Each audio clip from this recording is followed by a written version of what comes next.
Not too long ago, I heard Kubo was coming out with a new Bleach chapter to commemorate the Bleach manga's 20th anniversary. Not only did we get the chapter, but we got something far bigger, as the chapter's end leaves us on a cliffhanger and pretty much confirms a whole new arc is coming. Now, if you haven't read the chapter yet, I recommend you go do that before watching this video, as I'm going to talk about the events of said chapter and what I think of them. So, this is your last weeaboo warning. I'm about to start talking about this chapter. At the beginning, there's an interesting story about two goldfish. There was a bigger one, and a smaller one, and at one point the larger one died, possibly from overeating. The smaller one then ended up growing larger, and the unknown owner of these goldfish happy. It's a somewhat creepy story that isn't entirely explained at first, but later in the chapter it's talked about how the mouth of hell has been kept in check by Aizen's and Yuha Baha's giant Ryatsu, and now that they're gone, the mouth of hell can be opened from the other side now. When this is being stated, a picture of a fish is in the panel, so my guess is the big fish was the large Ryatsu keeping hell in check, and after it disappeared, the little fish, aka hell, began to grow. After the interesting bedtime story, we see Orihime check on her and Ichigo's son, Kazui, to make sure he's properly going to sleep. Funnily enough, Kazui shares a room with Kon. Not sure I'd want my kid sharing a room with that perverted weirdo, but I guess they have free babysitter labor out of him. He's not doing a good job though, because Kazui jumped right out of his window the moment his mom left, and he landed right on top of a giant spirit fish, which is likely connected to the previous goldfish story. Kazui left home to meet up with a 15-year-old ghost who looks like he's in his 30s. And this was very reminiscent of the beginning of Bleach, when Ichigo met up with spirits at the side of the road. Kazui told the ghost he would bring him to a place where he wouldn't be lonely and claps his hands, and a bunch of eyes and an evil-ass looking mouth door surrounded by hell butterflies opened up, with Kazui creepily turning around, saying it's alright, and everyone's there. It definitely seems Kazui has some sort of connection with hell, though I'm not sure what yet. I definitely don't think he's bad in any way, he probably just doesn't know what he's doing. But damn, does he look like a creepy little horror child when he turns around and says that creepy shit.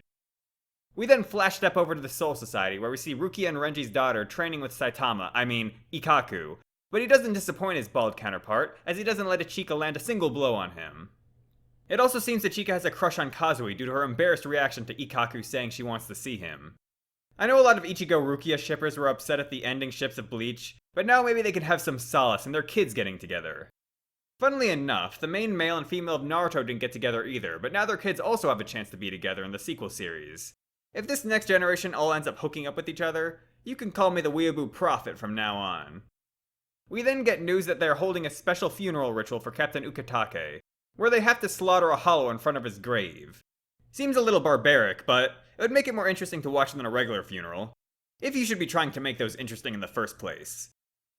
Renji invited Ichigo to the funeral over his new spirit phone, because apparently the Soul Society is starting to get conventional technology now due to Urahara helping them. When called, Ichigo was at a ramen shop owned by Keigo, and he was there along with Mizuro, so it was nice to see a lighthearted comedic moment with those characters again. Rukia then shows up and shows how technologically illiterate she is. That's basically all she was there for this chapter, which would be disappointing if there wasn't a new arc coming, but since there is, this isn't a problem. However, then the MVP of Bleach, Kurotsuchi, showed up in his awesomely hilarious new costume. He's also in an egotistical battle of technology with Urahara, trying to outdo him with his inventions. If you try to bring this up though, he'll try to shoot you with his laser eyes. The message he had for everyone was that the vice captains were to head out to capture a hollow in the living world. Ichigo ends up meeting up with all the vice captains when they arrive in the human world, and Renji introduces him to the new vice captains, one being a mute, and the other one being a Gyaru. I can safely say I never expected to see a Gyaru Soul Reaper in Bleach. While she was in the middle of trying to use Ichigo to boost her social media presence, Ichigo snuck into the human world beneath them. Then this bizarre-looking monster just popped up right between all the lieutenants, and nobody but Ichika notices it. There's also a hell butterfly right by her head when she first entered, so maybe she's also connected to hell in some way like Kazui. However, after it attacks, everyone's able to notice it, so I'm not sure if it was invisible to them before attacking, or if that massive creature was somehow in all of their blind spots, or if it has some sort of ability that just makes it hard to notice. All of a sudden, a bunch of other evil-looking hell creatures showed up, and it became a giant battle between them and the vice captains.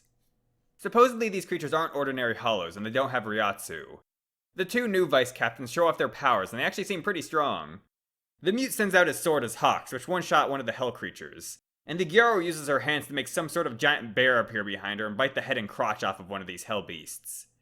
Akon then beats one by melting its legs, and another one flying in for revenge gets smacked down and obliterated by Kira. This is where things get really interesting, as all of a sudden a black chain wraps around Renji's ankle, and from a pit of darkness an old enemy arises. From the dead, an old enemy has awakened, seeking vengeance. It's Zealaporo, with an entirely new look to him. When asked if he was dead, he reveals he's fallen to hell. Thus begins his exposition of what the hell is going on. No pun intended. An interesting statement from him is when a hollow goes to hell, their hole moves to the outside of their body. I wonder how they defecate then. Oh wait, wrong hole. Never mind. It just flows out of their brain. Yeah, Renji, that would be my reaction too. The previous Espada then attacks Renji and his daughter, but Ichigo steps in the way. Zealaporo then goes crazy about how he wants to kill Ichigo. And then Ichigo's just like, I don't even know who you are.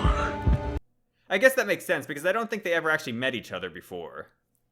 The chapter then Sonido's back over to the Soul Society, where Kyoraku explains that there's a legend that if any Soul Reaper has a high enough concentration of Ryatsu in their reishi, they can't properly return to the Earth of Soul Society, and must have the Soul Funeral Festival to return them. However, it doesn't return them back to the Earth of Soul Society, but rather to the depths of Hell. So basically this whole time they were sending their captains down to Hell. I guess you can't really blame them entirely, as Kyoraku just now realized that the legend might be true, so he didn't know they were actually doing it. This is when Zealaporo goes off on his little exposition tirade and explains how Aizen's and Yuha Baha's Ryatsu were holding back the gates of Hell, and confirms that the Soul Reapers were indeed sending their captains down there. But before his exposition could go on any longer, to put the final nail in the coffin, or sword into Zealaporo's chest to be exact, Ukitake's sword comes from the gates of Hell and pierces right through the big-mouthed Espada. Even this isn't enough to completely shut him up, and he continues to give exposition as he's being dragged back to Hell. We get one final shot of the skull on Hell's gate with an eyeball looking very similar to the one Kazui summoned, and Kazui running down the road along with some Hell butterflies, with a horribly evil smile on his face. Okay, maybe it doesn't look evil, but that boy ain't right. That's where this chapter ends, and I have to say, I think it was extremely solid. It showed off the new characters, it gave us plenty of the old ones, it had comedic moments, it had good action, and it's expanding the lore of the series, something I think the Bleachverse desperately needs. This is a near perfect setup chapter for the upcoming arc, and I'm highly looking forward to it. I plan on making a prediction video of what I think is going to happen in the upcoming arc, as well as many more Bleach videos once the anime starts airing again. Once the anime's over, I plan to make a full Bleach strength and power tier list, similar to some of my other renowned videos. So, if you're a Bleach fan, I highly recommend you subscribe to my channel. And if you don't, you're going to hell.